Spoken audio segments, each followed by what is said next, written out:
शायद ऊपर वाले ने बहुत सोच समझ के चूज़ करता है। मैं सक्सेस और उसकी बात नहीं कर रहा, मैं सिर्फ इस आर्ट फॉर्म को प्रैक्टिस करने की बात कर रहा हूँ। तो भाई तो गर्मी थी, तुमने यार इतने गर्मी में मुझे ले आए हो कि अब यही कर्म भूमि है भैया, यहीं रहना, यहीं पे काम ढूंढना है। थोड़ा पसीना आ रहा है तो मैं कर सकता हूँ ना, ब्लू हो सकते हो, कैंडिड है और वैसे भी हाँ पंखा उंखा नहीं है, मैं समझ रहा हूँ वो। So that's how I met Vikas and me, Jatin and every one of us, we all met. So that's how the Prism thing happened and still it is very much active. Now it's very famous all over India. 2 साल में यहाँ पे रुका, जन कल्याण नगर है माड़ा में, तो जंगूरा करके शो है, तो उसमें भी मेरा सिलेक्शन है। Best of the best abilities के साथ अपना ऑडिशन लीजिए और जो वो ऑडिशन में आपसे चाह रहे हैं उस पर फोकस रखिए। एक्टिंग एक ऐसी चीज़ है भाई, इट्स सो अनइवन। भाई ऐसा लग रहा है, अरे बहुत अच्छा लग रहा है भाई। You have chosen this line, मतलब ये आपका खुद का चॉइस है, तो लड़ना भी आपको अपनी नाव जो है खुद ही चला कर। थैंक यू साहिल भाई। तो आप लोग इस चैनल को देखिए, सब्सक्राइब कीजिए जितने मैक्सिमम, क्योंकि ये बहुत जल्दी और भी बहुत कमाल कंटेंट लाने वाले हैं। वापस वर्कशॉप को छोड़ जाता हूँ, जरा लाओ मेरी दिहाड़ी दो भाई। Hey guys, hi, what's up? My name is Sandeep कलाकार। Welcome to the Future Stars episode number 5। आप सभी का स्वागत है। और आज के जो हमारे स्पेशल गेस्ट हैं वो कलाकार हैं जो दे रहे हैं अपने कल को आकार है। नहीं, वो एक खिलाड़ी है। वो वाले खिलाड़ी नहीं भाई, वो एक्टिंग के खिलाड़ी हैं, थिएटर स्टेज के खिलाड़ी हैं। वो हैं थिएटर के one of the finest actor और अब कैमरे पर अपना जादू फैला रहे हैं। उनका काम आप देख सकते हैं मिसेस स्कूटर अमेज़न पे, अनफ्रीडम नेटफ्लिक्स पे। सो लेडीज एंड जेंटलमैन, बांध लो अपनी कुर्सी की पेठी, बुलाते हैं साहिल सेठी।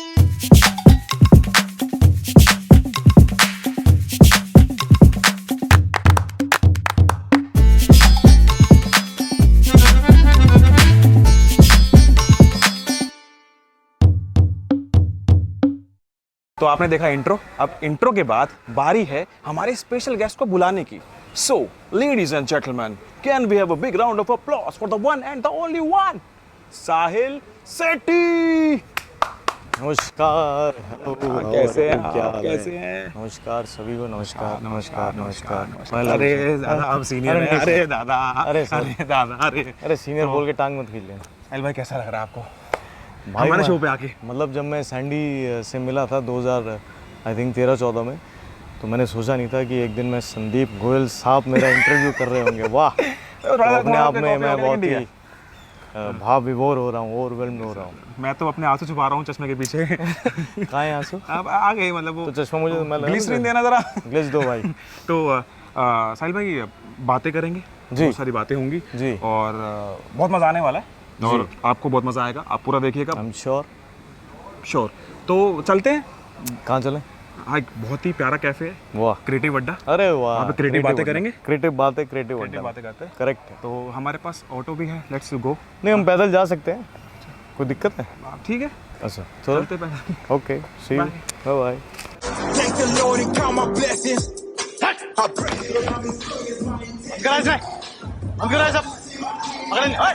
भाई भाग के नहीं जाएगा, पकड़ से सबने। रावण कर लाइट जलवा म्यूजिक बंद कर, म्यूजिक बंद कर। क्या हो गया? किसकी शामत आ गई? Tell me what.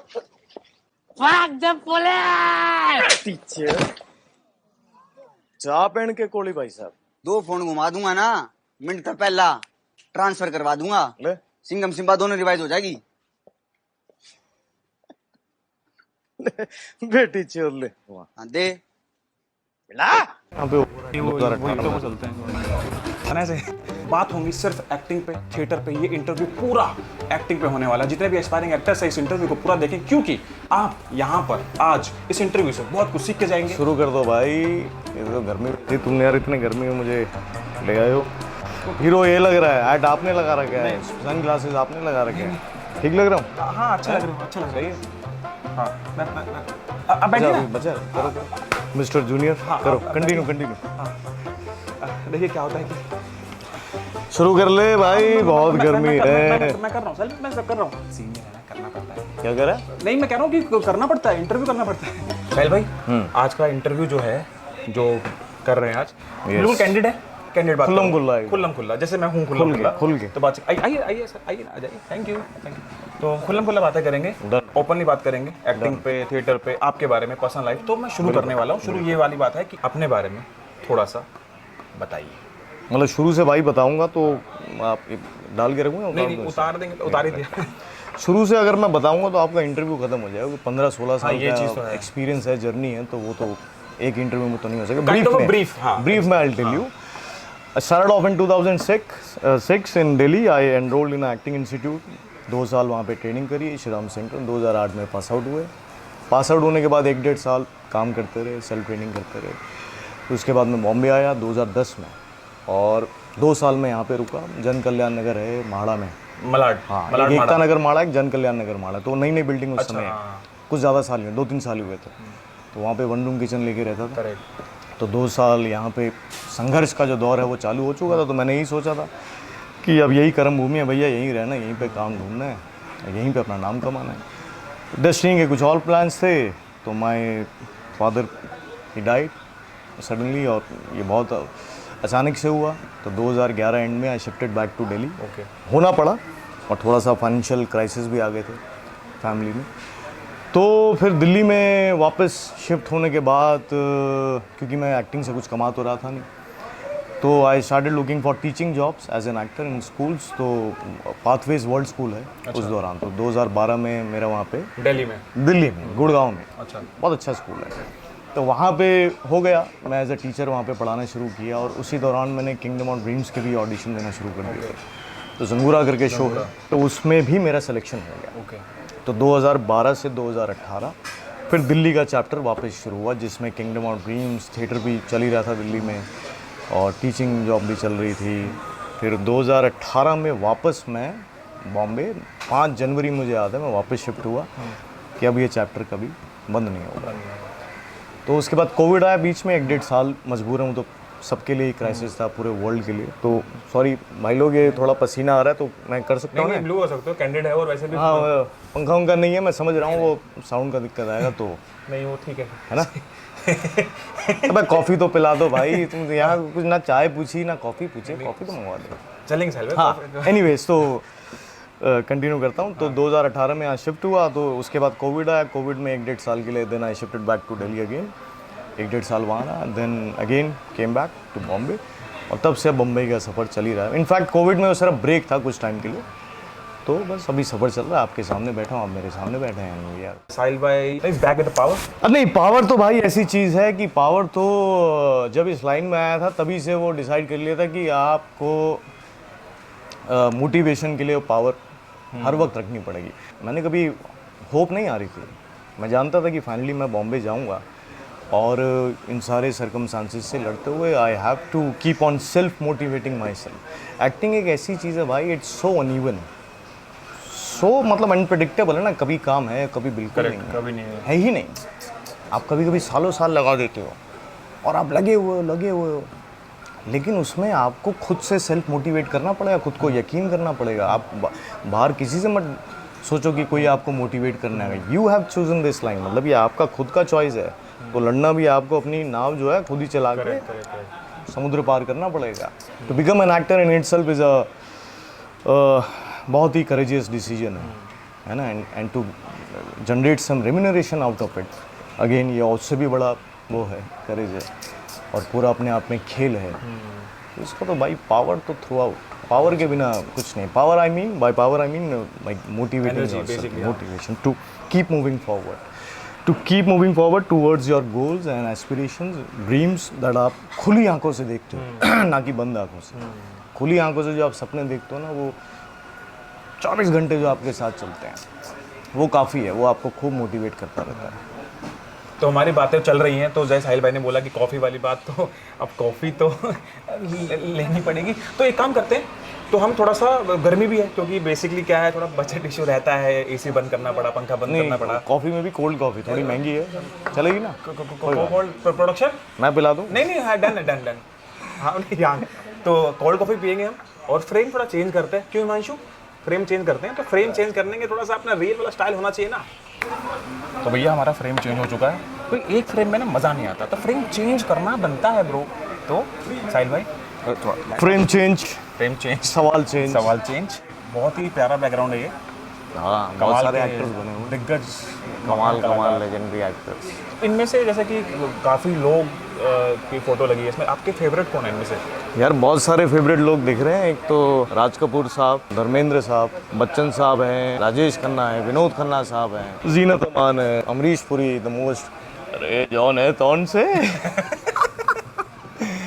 नहीं मैं बताऊँ साहिल भाई अरे कहाँ जा रही हो भगवान ये मैं फेमस था भाई, एक ही आदमी की मुझे मिमिक्री आती है तो मैं नहीं की कर सकता। अमरीश पुरी साहब के। अरे अरे गुस्से को पालना सीख का शेर। एक काम करते हैं, आप अमरीश पुरी और मैं धर्मेंद्र जी की मैं थोड़ा सा ट्राई करता हूँ, बात करता हूँ। साहिल भाई ऐसा लग रहा है। अरे बहुत अच्छा लग रहा है भाई आज हमारे शो पे आके साहिल भाई कैसा लग रहा है? मैं ये कह रहा हूँ कि एक लवली लवली हो जाए, 8 बज गए। ठीक है, मैं कह रहा हूँ 2 कॉफ़ी मंगा लेते हैं। 2 कॉफ़ी। हमारी कॉफ़ी आ रही है, मैं थोड़ा कॉन्शियस भी हो रहा हूँ। अरे गुस्से को पालना सीख काशी, गुस्से को पालना भाई। ये जो प्लेजर मिलता ना अमरीश पुरी साहब की आवाज़ आपने निकाल, मतलब जैसे आप बता रहे हो काफ़ी देखा ना आपने अमरीश पुरी साहब को, मतलब उनकी क्लास एक्टिंग, मतलब तो उनसे मतलब आपने क्या मतलब बेसिकली आवाज़ तो बहुत ज़बरदस्त बात करते थे, लेकिन उनके अंदर एक आपको एक बहुत ही क्लास क्वालिटी क्या लगती थी? यार उनकी ना मैंने कुछ ऐसी फिल्म्स भी देखी हैं जो इंडिपेंडेंट फिल्म्स थी। अच्छा। जो उस समय जो आर्ट जो सिनेमा जब चालू हुआ था, तो वो आर्ट सिनेमा में जाके जो सॉर्ट ऑफ अनग्लैमरस जो एक्टिंग होती है ना, जो थोड़ा रियलिटी के करीब होती है, और कमर्शियल फिल्मों में स्विच करते थे। और जब उनको एक बहुत ही विलेनियस कमर्शियल हीरो लेकर आना होता था तो वो दोनों बहुत अच्छे स्विच कर सकते थे और दोनों में बहुत ऑथेंटिक लगते थे। अच्छा। मतलब मैं गर्दिश फिल्म के उस परफॉर्मेंस से मुझे लगता है हर बेटे का जो बाप थोड़ा सा स्ट्रिक्ट है और आदर्शवादी है, और जब बाप की जो पीड़ा होती है ना, जब बच्चा उसको लगता है कि किसी गलत राह पे जा रहा हो, वो अपने स्कूलों से भी बिल्कुल कॉम्प्रोमाइज़ नहीं कर सकता। मतलब ऐसा लगता था कि मेरे फादर इसमें मतलब उनको दिखाया जा रहा है। और मुझे लगता है हर वो बच्चा गर्दिश फिल्म से बाप और बेटे का जो रिलेशनशिप होता है उससे रिलेट कर पाएगा। और सेम मोगैम्बो तो मतलब प्रियदर्शन की फिल्म और एक तरफ शेखर कपूर साहब की फिल्म, लेकिन उसमें जो ग्लैमरस जो विलन था, जो इतना जो कमर्शियलाइज्ड विलन था, ओवर द टॉप विलन था, फिर भी वो बहुत ज़्यादा ऑथेंटिक थे। मोगैम्बो खुश हुआ तो अब ये भी एक जो डायलॉग है, ये भी ओवर द टॉप उन्होंने बिल्कुल नहीं किया। वो बैठे बैठे ही अपने उंगलियां हिलाते हुए मोगैम्बो खुश हुआ। तो कमाल इंसान थे और एक्टर तो बा कमाल। चीयर्स। अभी टाइम नहीं हुआ है, 8 नहीं बजे, इसलिए हम ये पी रहे हैं। 8 बजे वाला भी चंग दिखाएंगे आपको, वो लेकिन थोड़ा सा सेंसर्ड होगा। कैसे काम करना चाहिए, कैसे एक कैरेक्टर को बनाना चाहिए, तो इसके पीछे आपका क्या प्रोसेस रहता है? मतलब कि आप किस तरह से वो एक कैरेक्टर को या फिर ऑडिशन को क्रैक करते हैं, मतलब क्या होता है प्रोसेस बेसिकली? ऑडिशन कैसे क्रैक करना है ये तो गणित में आज तक नहीं समझ में आया, मुझे नहीं पता इसके क्या पैरामीटर्स हैं। मुझे जो समझ में आता है बस इतना ही है कि आप best of the best abilities के साथ अपना ऑडिशन लीजिए और जो वो ऑडिशन में आपसे चाह रहे हैं उस पर फोकस रखिए। मुझे लगता है इसमें मुझे थिएटर में जो भी थोड़े बहुत लोग जो जानते हैं उन्होंने बहुत मुझे हेल्प की, मतलब उनके थ्रू मेरा एक अननोइंगली एक नेटवर्क बन गया और लोगों को पता है कि मैं एक्टर हूँ और मैं अक्सर बहुत ही रेगुलर बेसिस पे ऑडिशन करता हूँ, बड़े प्रोजेक्ट से लेके बड़े कैरेक्टर से लेके कुछ काम भी फिर उसमें मिलता है, काम भी करता हूँ। मुझे तो अभी तक यही समझ में आता है कि audition is the best way. उसके अलावा कुछ एनर्जी इन्वेस्ट करना किसी में कि काम जनरेट मुझे करना, वो मुझसे नहीं होता, वो मुझे मैं शायद नहीं कर पाऊँ। मुझे एक ही बेस्ट वे लगता है, या कि आप सही जगह पे अगर आपको अपने टैलेंट या स्किल्स एग्जिबिट करना है तो बॉम्बे में आप थिएटर कीजिए और अच्छे अच्छे लोगों को बुलाइए और दिखाइए। तो भैया मानसून ना मुंबई में आ चुका है, लेकिन आज मौसम बहुत अच्छा है क्योंकि बारिश नहीं हो रही है। इससे पहले कि बारिश हो जाए तो हम थोड़ा बीच पे जाके बातें कर लेते हैं, तो चलते हैं बीच पे बातें करें। शुरू हो जाएगी थोड़ी देर। हाँ वो मैं लगा लूँ? हाँ बस सीनियर हो आप, क्या बोलूँ। चलो आ जाओ, चलते आओ आओ भी चलते बीच में आओ। मुंबई में ये तो सुकून है, मतलब समुद्र बीच। हाँ मतलब ये तो है, बॉम्बे का ये एक एसेट तो है। मतलब ये माहौल, ये वो लोग भी ज़्यादा नहीं है। जब कम लोग होते हैं तो मुझे बीच और ज़्यादा पसंद आता है, ऐसा लगता है आपसे मैं थोड़ी बात कर पाऊँगा। बीच से थोड़ी सी कॉन्वर्सेशन आप कर पाएंगे। मतलब ये एक्टरों के इसकी लहरों को अगर दोपहर को आके देखो ना, ऐसे लगे एक्टर के जो thoughts ups and down ups and down चलते हैं। तो वही मैं डीप थोड़ा बात करना चाह रहा था आपसे, डीप कन्वर्सेशन थोड़ा सा हो जाए। ऐसे डीप थॉट भी आते हैं आपको? आते हैं सर, मतलब मैं भी एक्टर हूँ और मेरी कॉमेडी के पीछे एक सीरियस आदमी छुपा हुआ है। अच्छा जी, वाह वाह। नहीं, वो सीरियस आदमी से मैं परिचित हूँ, हाँ मैं जानता हूँ, अच्छी बात। तो सवाल ये है कि एक एक्टर होना क्या फील कराता है आपको बेसिकली, मतलब क्या है एक एक्टर, मतलब एक्टर होना क्या फील है मतलब? यार, टू ईच इज ओन। मैं अपना एक्सपीरियंस बता सकता हूँ। एक ना सेइंग है, you think he is the murderer, it's worse than that, he is an actor. Actor एक ऐसा जीव है, एक ऐसी कौम है, एक ऐसा प्राणी है जो अपने ही सारी जो इमोशनल गार्बेज है ना, जो बसड़ है, उसको हैंडल करता है।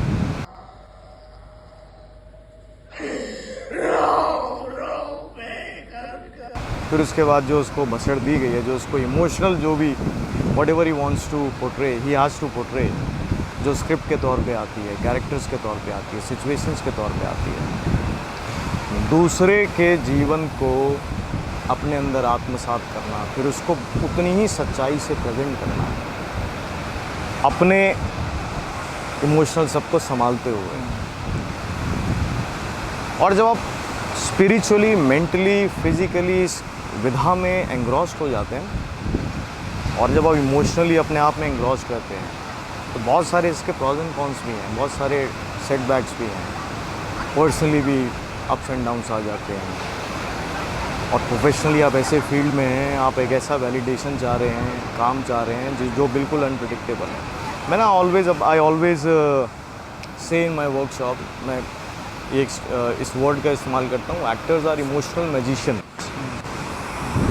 मतलब आप किसी की संवेदना को, किसी और के एक्सपीरियंस को स्क्रिप्ट के तौर पे, जो कैरेक्टर है, आप उसको अपना बना के आप उसको उतनी सच्चाई से दिखाने की कोशिश करते हैं। किसी और का जीवन, किसी और की सोच, किसी और का इमोशन आप उसके पर्सपेक्टिव से देखने की कोशिश करते हैं, समझने की कोशिश करते हैं। और आप जैसे मैजिशियन होता है, वो अपने मैजिक से एक डिल्यूजन देता है ना, इल्यूजन बना देता है, वही एक्टर का काम है। इमोशनल मैजिशियन है, आपको इमोशनली एक अलग वर्ल्ड में ले जाता है, एक अलग पूरे प्रमाइसेस में ले जाता है। मतलब आप ये अपने आप में बहुत ही विचित्र सी बात है, मतलब किसी और आर्ट फॉर्म में नहीं है। Such a beautiful thought this is. मैं बहुत प्राउड फील करता हूँ एक्टर होने पे, क्योंकि ये मुझे लगता है कि शायद ऊपर वाले ने बहुत सोच समझ के चूज़ करता है। मैं सक्सेस और उसकी बात नहीं कर रहा हूँ, मैं सिर्फ इस आर्ट फॉर्म को प्रैक्टिस करने की बात कर रहा हूँ। इमोशनली आप किसी को ऐसे एक उसमें लेकर जाते हैं, और सोसाइटी में जो चल रहा है, जो जीवन की सच्चाई है, उसको पहले आप माइक्रोस्कोपिक लेंस से उसको बहुत अंदर तक ऑब्जर्व करने की कोशिश करते हैं, फिर उसको लोगों को पोर्ट्रे करते हैं लोगों के आगे।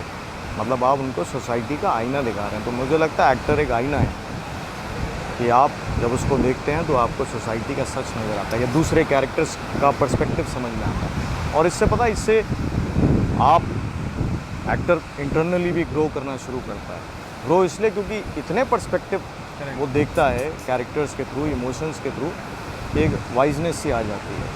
मैं स्पेशली, हालांकि है तो काम ही, क्योंकि प्रोफेशन है तो it's sort of a job, but इसको जॉब की तरह मैं पर्सनली नहीं लेता। मुझे ऐसा लगता है कि एक स्पिरिचुअल प्रैक्टिस है, और इस स्पिरिचुअल प्रैक्टिस में आप अपने इमोशनल सिस्टम को भी थोड़ा सा जोड़ते हैं और फिर किसी और के इमोशनल सिस्टम को समझते हुए एक अलग संवेदना, एक अलग इमोशनल एक्सपीरियंस पहले खुद को देने की कोशिश करते हैं, ताकि सामने वाला उसको वो सच्चाई लगे।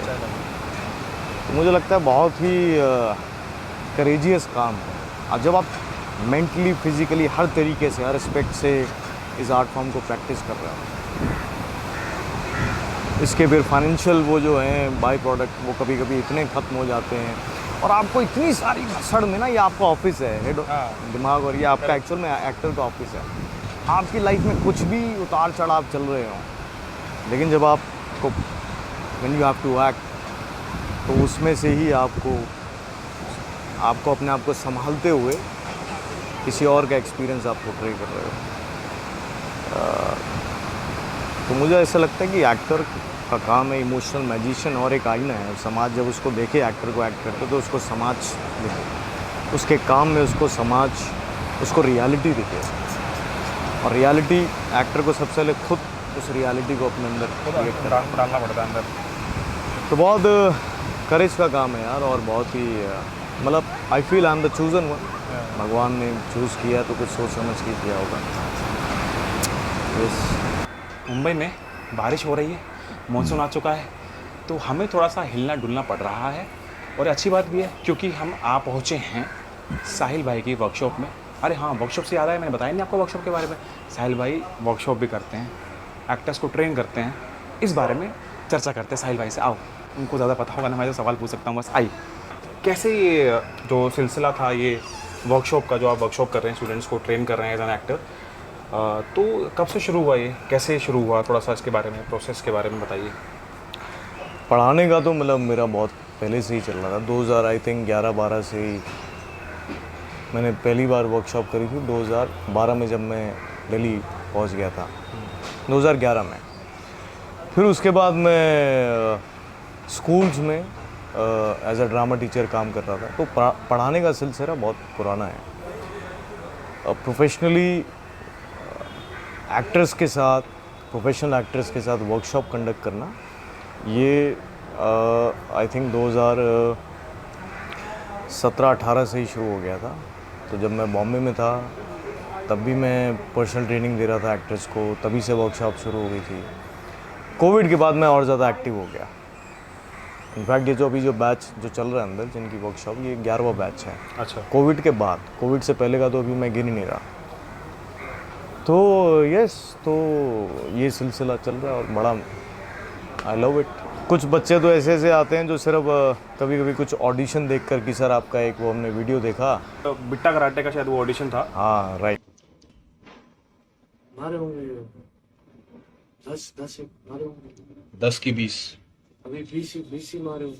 साहिल भाई, like tell us more about your theatre group named Prism Theatre Society. Prism Theatre Society, yes. So Vikas bhai, you and Jatin bhai is equally involved in that. Yes. So what's the history behind, मतलब like how it started? How it started Yeah. and when it started.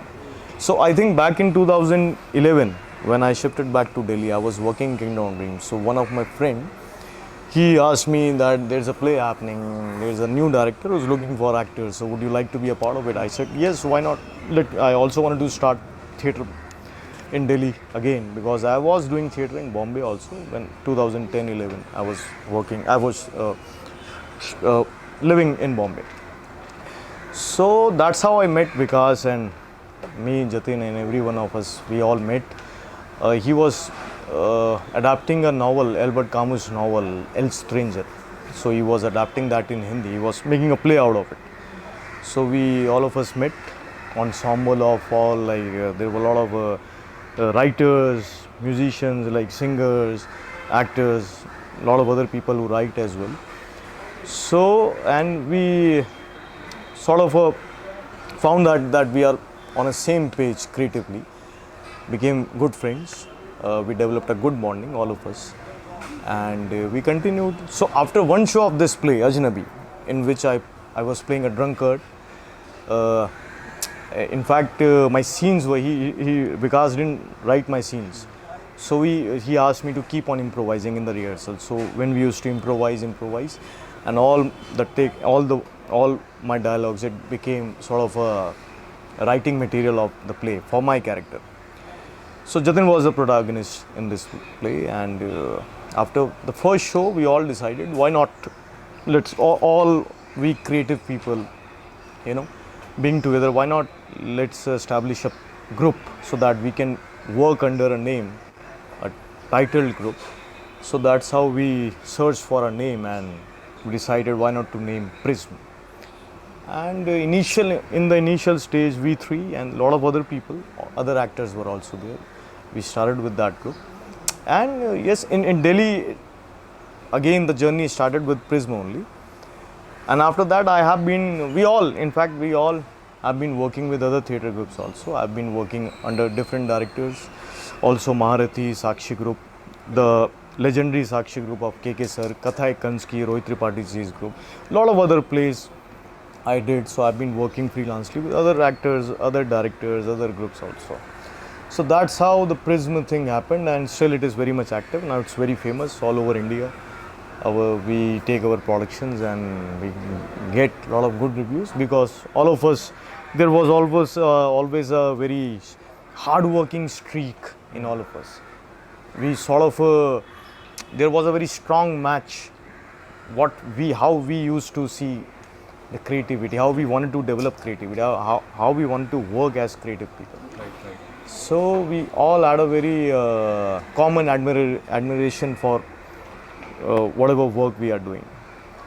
So yes, that's how the group happened, and rest is history. आपने 2 pledge आपके बहुत famous हैं, महारथी और कथाई कंस की। तो उसमें 2 कैरेक्टर्स हैं, एक दुर्योधन महारथी में और कथाई कंस की में कंस। आप ये दोनों एक अगर देखा जाए ग्रे शेड कैरेक्टर्स है, नेगेटिव कैरेक्टर्स है, sort of negative characters, villain. तो इसके पीछे क्या प्रोसेस रहता है आपका कि आपको इस तरह के कैरेक्टर्स करना पसंद है, आप इस तरह कैरेक्टर्स चूज करते हैं या आपको मिल जाते हैं? तो क्या प्रोसेस है इन कैरेक्टर्स को बनाने का, कैसे करते हैं आप, क्या सोचते हैं इन कैरेक्टर्स के पीछे? तो वो थोड़ा सा बताइए यार। बहुत ऑनेस्टली बताऊँ ना, तो मैं चूज़ भी करता हूँ और इन परफॉर्मेंसेस के बाद मिलते भी हैं फिर ऐसे इस तरह के कैरेक्टर्स। अब ये सॉर्ट ऑफ, मैं इनको विलन की तरह नहीं देखता। हिस्ट्री के लिए विलन है, ईविल लोग हैं, बट इनके पीछे जो एक इंसान छुपा हुआ ना, जो ह्यूमन फैक्टर अभी भी जो बचा हुआ है, इन नाटकों में ना उसे एक्सप्लोर करने का मौका मिलता है, स्पेशली कंस में। ऐसा आदमी जिसने he went on a killing स्प्री and totally dictator mind को एक्सप्लोर करने की राइटर डीपी सिन्हा साहब ने कोशिश की है। और ये जो कैरेक्टर है कंस का, ये नवाज भाई करते थे पहले 2000 से 2004 के बीच में। रोहित त्रिपाठी जी ही इसे डायरेक्ट करते थे, सेम डायरेक्टर। तो I think he stopped the play because he thought, because Nawaz sir, maybe he was not available at that point of time, so he thought he stopped the play, he closed the whole chapter of the play. Then in 2015 we met and regarding this play only, and he thought that this is an actor who might be able to pull off the sort of a character that I want. So that's how the Kans thing happened. And approach तो यार, पहली बात तो इनको आप evil की तरह ना लेके सिर्फ जो साइकी है, सिर्फ वो साइकी को अगर हम समझने की कोशिश करें। नाटकों में तो ऐसा कि ये psyche from a normal human being और ह्यूमन बीइंग जिसमें हर, जैसे आम लोगों में होता है, हर तरीके का प्लस एंड माइनस है, कैसे वो एक ईविल माइंड में तब्दील हो गया, या कैसे वो एक ऐसा इंसान जो क्रूअलिटी और कोल्डनेस की तरफ बढ़ गया। तो बहुत सारा research work, lot of trying to understand the whole working of their psyche, how what is their perspective about the society, how do they see everyone and also the society, what is their take about everything. So उसमें खूब सारा research work, और theatre में तो rehearsals तो बहुत होती हैं आपके पास। You have ample amount of time to keep on to dig deeper into their the whole psychological aspect to explore that. So that's how Kans and Duryodhan happened, and both are very close to me. Like very. I think especially Kans, it gave me a very strong stand in Delhi theatre, and followed by Duryodhan, which is also a character which I love to play on stage. You know, power with the complexity. Nothing is one-dimensional with them. Everything is multi-dimensional. Like there is a lot of different sub-layers. Like they both are very layered characters. Even if he wants to, Duryodhan wants whatever he thinks he deserves, there are a lot of layers under it. It's not just to get the power, there are also different reasons, different dimensions, that why do I want to achieve this. And for Kans, it's a different character altogether. somebody who has been harassed and mentally raped by the society so much. A very kind human being who's being tortured by, psychologically, mentally tortured by the society, and he turning into something sort of a toxic masculinity which everybody wanted him to be, and then slowly the desire to be on that power now, to be on that podium now, and then becoming and turning into a evil. In fact, for Kans, DP Sinha Sahab, I think it's written in the book itself. It's a clinical analysis of the phenomena of dictatorship. So there is a lot of reference from dictators, from Hitler's life, Mussolini, Stalin for that matter. So dictator mind को ना बहुत ही सोच समझ के decode करने की कोशिश की। एक दिमाग, एक स्वस्थ दिमाग कैसे एक इंसेन दिमाग में तब्दील हो के कैसे वो क्राइसिस की तरफ जाता है और कैसे अपना खात्मा खुद करता है।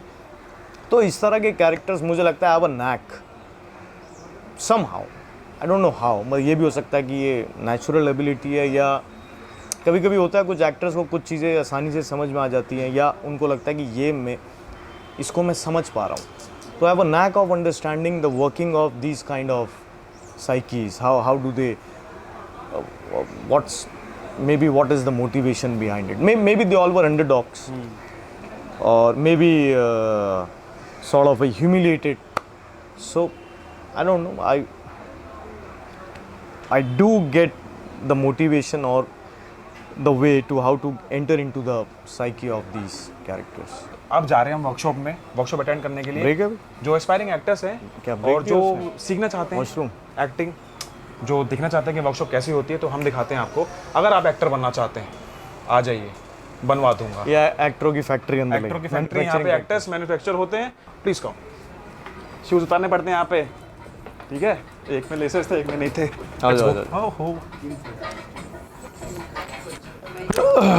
क्या आज आंदो कैमरा आंदो बोलता हूँ।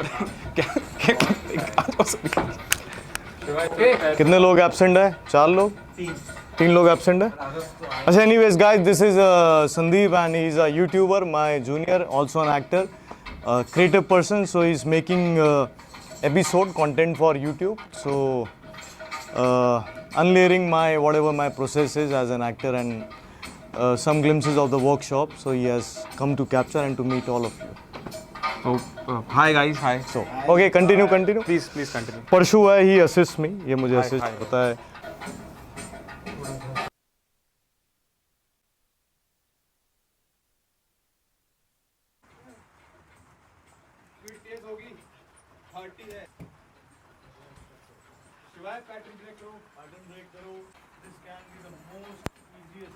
तो हम इंटरव्यू के समापन की तरफ पहुंच चुके हैं, तो हम एंड करेंगे इस इंटरव्यू को। बहुत ही बेहतरीन इंटरव्यू था। तो साहिल भाई जहाँ शुरू किया था वहीं पे ख़त्म करते हैं। नहीं, वो अभी करेंगे, जैसे इंटरव्यू खत्म होगा इमोशनल एक्सरसाइज से कंटिन्यू करेंगे।